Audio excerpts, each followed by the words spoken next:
This method addresses how to analyze developmental processes such as muscle contractions and rolling, which occur in a Drosophila embryo.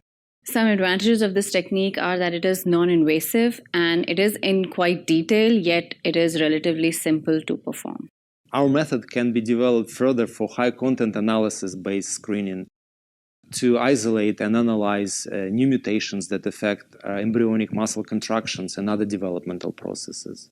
When visualizing muscle contractions, it's important to properly time embryo collections because contractions begin only at a specific developmental stage. Step-by-step visual demonstration can greatly aid in the quantitative analysis of the developmental processes.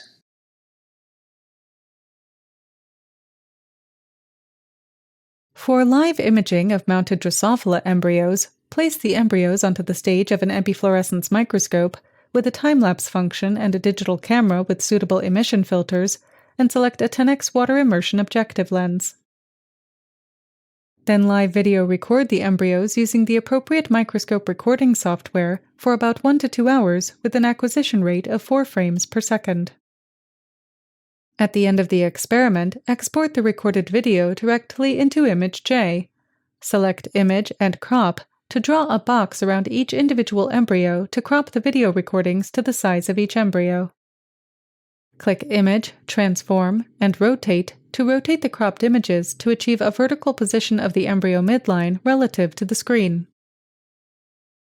To set distance measurements to micrometers, click Analyze and Set Scale, then enter the known pixel to micron ratio conversion factor for your microscope setup.